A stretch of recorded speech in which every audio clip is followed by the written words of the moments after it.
Today I had a very interesting showing with a client. I shouldn't say it's interesting because it's pretty normal.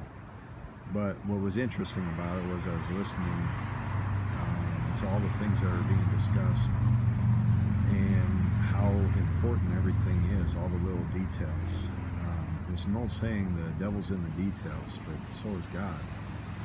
And if we don't pay attention to the details, we can easily be doing things in the incorrect way, thinking we're doing it in the right way.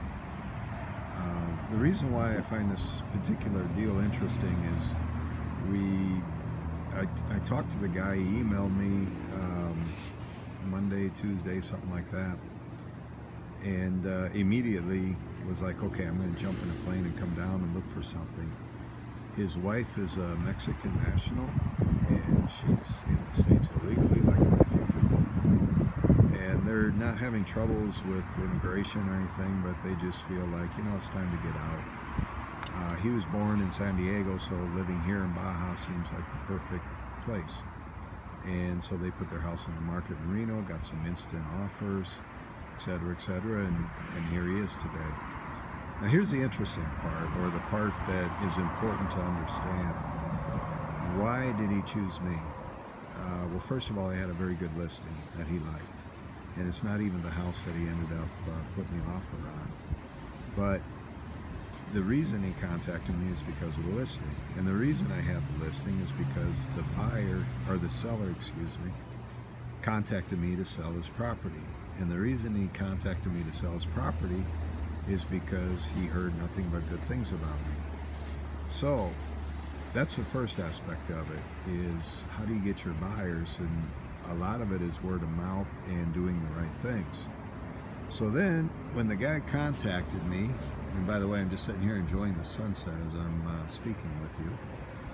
But anyways, as the guy contacted me, he contacted a few other agents as well.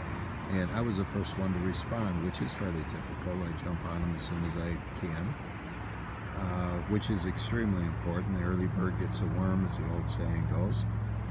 Then my follow-through was extremely good. Every time he had a question or emailed, or I sent him some different listings of some things we could see. There's quite a few things that happened in the meantime. And so because I was the one that followed up and did it in a professional and timely manner, he chose me. So today we get together and I show up on time. I'm actually waiting for him a little bit, which is pretty normal too when people are coming from the United States. You just don't know how long it's going to take to get here. He got here, we went and saw the homes. He liked everything we saw. He liked the one home particularly well, which I happen to be the listing agent as well as the buyer's agent in this case. So that's a good thing for me. The long and short is simply because I answered the email quickly and phone called him and followed up with him, and I did it with knowledge. I understood my market. Every question he asked me, and he had a lot of questions, I answered, and truthfully.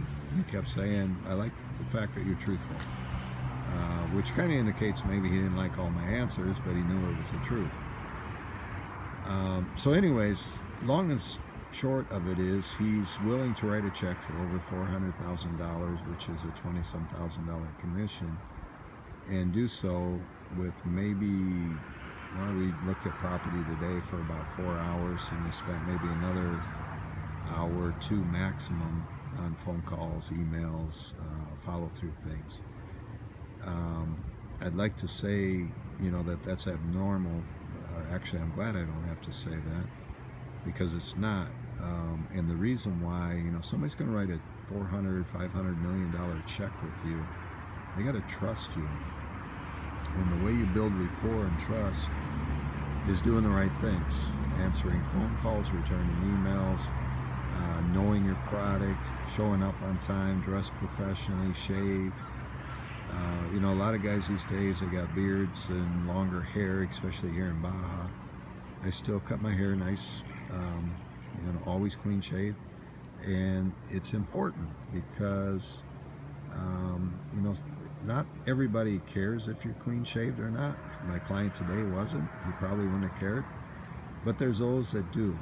And nobody gets mad at you because you are clean shaven and your hair's cut nice and you dress professionally.